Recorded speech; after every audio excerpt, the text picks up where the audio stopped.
മിശിഹായിൽ ഏറ്റവും സ്നേഹം നിറഞ്ഞവരെ, ഇന്ന് നാം കൈത്താക്കാലത്തിലെ 5-ാമത്തെ ആഴ്ചയിലേക്ക് പ്രവേശിക്കുമ്പോൾ തിരുസഭാ മാതാവ് നമുക്ക് നൽകുന്ന വായനകൾ വളരെ പ്രധാനപ്പെട്ടതാണ്.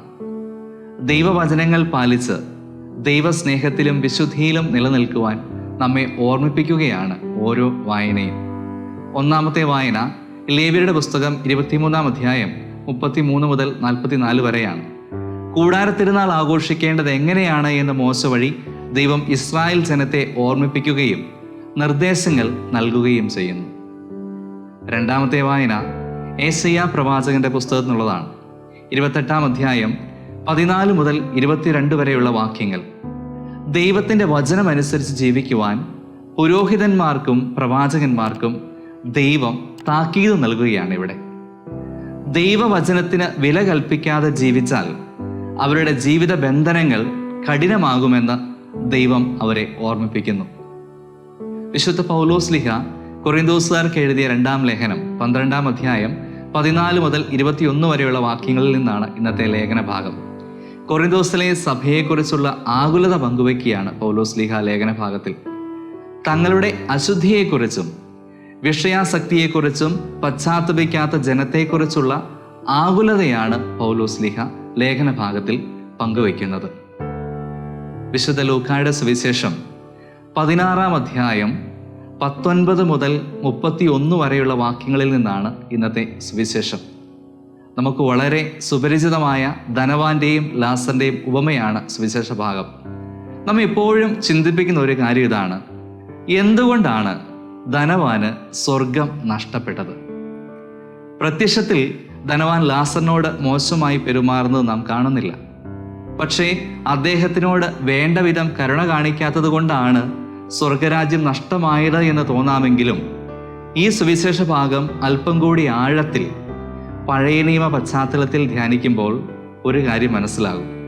അതായത്, യഹൂദ പാരമ്പര്യമനുസരിച്ച് ഒരു വ്യക്തിക്ക് ഒരു വ്രണബാധിതനായ അല്ലെങ്കിൽ കുഷ്ഠരോഗിയായ മനുഷ്യനോട് കാണിക്കാവുന്നതിൻ്റെ പരമാവധി കാരുണ്യം ഈ ധനവാൻ കാണിച്ചിട്ടുണ്ട്.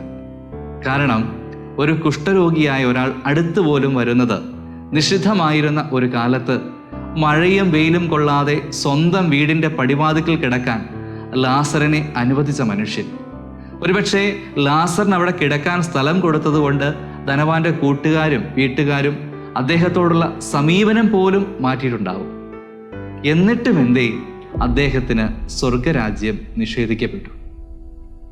ശരിക്കും നമ്മെ ആഴത്തിൽ ചിന്തിപ്പിക്കേണ്ട ഒരു ചോദ്യം തന്നെയാണിത്. ധനവാൻ മരിച്ചു കഴിയുമ്പോഴാണ് അദ്ദേഹത്തിന് സ്വർഗ നരകത്തെക്കുറിച്ചും അബ്രാഹത്തെക്കുറിച്ചുമൊക്കെ അവബോധമുണ്ടാകുന്നത്. അതായത്, ആഴമായ ദൈവവിശ്വാസവും ദൈവസ്നേഹവുമില്ലാതെ ചെയ്ത നന്മകൾ സ്വർഗരാജ്യം നേടിത്തരില്ല. വിശ്വാസത്തിൽ നിന്നും ദൈവസ്നേഹത്തിൽ നിന്നും ഉരുത്തിരിയുന്ന കാരുണ്യ പ്രവർത്തികളാണ് സ്വർഗരാജ്യത്തിൽ നമ്മെ എത്തിക്കുക. അതായത്, ധനവാൻ ഭൂമിയിലായിരുന്നപ്പോൾ ദൈവത്തെക്കുറിച്ചും ദൈവവചനത്തെക്കുറിച്ചും മനസ്സിലാക്കുവാൻ എല്ലാ സാധ്യതകളും ഉണ്ടായിരുന്നിട്ടും അദ്ദേഹം അതിന് തുനിഞ്ഞില്ല എന്ന് വേണം കരുതാൻ. കാരണം ധനവാൻ അബ്രാഹത്തോട് അപേക്ഷിക്കുന്നുണ്ട്, ലാസറിനെ തൻ്റെ സഹോദരന്മാരുടെ അടുത്തേക്ക് അയക്കണമേ എന്ന്. അപ്പോൾ അബ്രഹാം പറയുന്ന മറുപടി വളരെ പ്രസക്തമാണ്. അവർക്ക് മോശയും പ്രവാചകന്മാരുമുണ്ടല്ലോ, അവരുടെ വാക്കു കേൾക്കട്ടെ. ധനവാനും ഈ സാധ്യതയുണ്ടായിരുന്നതാണ്, പക്ഷേ അതിനെ അദ്ദേഹം ഗൗനിച്ചില്ല എന്ന് വേണം നമുക്ക് അനുമാനിക്കാൻ. തൻ്റെ സമ്പന്നതയിൽ ദൈവത്തെ മറന്നതാണ് ധനവാന് സ്വർഗരാജ്യം ലഭിക്കാതെ പോയതിനുള്ള ഏക കാരണം. ഈ ഒരു ചിന്ത അല്പം കൂടി മനസ്സിലാക്കുവാൻ വിശുദ്ധ മത്തായിയുടെ സുവിശേഷം 7-ാം അധ്യായം 21 മുതലുള്ള വാക്യങ്ങൾ ഒന്ന് ധ്യാനിക്കണം. അവിടെ കുറേ ആളുകൾ വന്ന് ഈശോയോട് പറയുകയാണ്, കർത്താവേ കർത്താവേ, നിന്റെ നാമത്തിൽ ഞങ്ങൾ പ്രവചിക്കുകയും നിന്റെ നാമത്തിൽ പിശാചുകളെ പുറത്താക്കുകയും നിന്റെ നാമത്തിൽ നിരവധി അത്ഭുതങ്ങൾ പ്രവർത്തിക്കുകയും ഞങ്ങൾ ചെയ്തില്ലേ?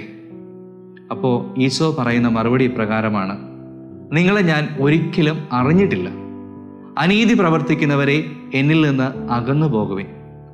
സ്നേഹം നിറഞ്ഞവരെ, ചെയ്തതെല്ലാം നല്ല പ്രവർത്തികളല്ലേ? എന്നിട്ടും ഈശോ അനീതി പ്രവർത്തിക്കുന്നവരെ എന്നാണ് അവരെ വിളിക്കുന്നത്. അതായത്, അറിയുക എന്ന വാക്കിന് ബൈബിളിൽ സ്നേഹം എന്നൊരർത്ഥം കൂടിയുണ്ട്.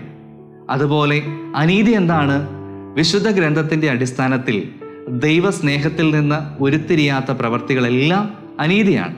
അപ്പോൾ ഈശോ പറയുകയാണ്, നിങ്ങളുടെ സ്നേഹം ഞാൻ അനുഭവിച്ചിട്ടില്ല. സ്നേഹമില്ലാതെ ചെയ്ത പ്രവർത്തികളൊന്നും എന്നെ സ്വർഗരാജ്യത്തിൽ എത്തിക്കില്ല എന്ന് വചനം ഉറപ്പിച്ചു പറയുകയാണ്. മറ്റൊരു വിധത്തിൽ പറഞ്ഞാൽ, വിശുദ്ധ ലിഖിതങ്ങളോടും ദൈവസ്നേഹത്തോടും നിസ്സംഗത പുലർത്തുന്നവർക്ക് അത്ഭുതങ്ങളിൽ നിന്ന് പോലും പ്രയോജനമുണ്ടാകില്ല എന്ന് സുവിശേഷം അടിവരയിട്ട് പറയുകയാണ്. നമുക്ക് നമ്മോട് തന്നെ ചോദിക്കാം, എൻ്റെ സമ്പന്നതയുടെയും സമൃദ്ധിയുടെയും നടുവിൽ ദൈവത്തിന് ഞാൻ വില കൽപ്പിക്കാതിരുന്നിട്ടുണ്ടോ? വിശുദ്ധ ഗ്രന്ഥത്തോടും ദൈവീക നിയമങ്ങളോടും ഞാൻ നിസ്സംഗത പുലർത്താറുണ്ടോ? ദൈവസ്നേഹത്തിൽ നിന്ന് ഉരുത്തിരിയുന്നതാണോ എൻ്റെ കാരുണ്യ പ്രവർത്തികൾ? ഓർക്കാം, ദൈവസ്നേഹത്തിൽ നിന്ന് ഉരുത്തിരിയുന്ന കാരുണ്യ പ്രവർത്തികളാണ് നമ്മെ സ്വർഗരാജ്യത്തിൽ എത്തിക്കുക.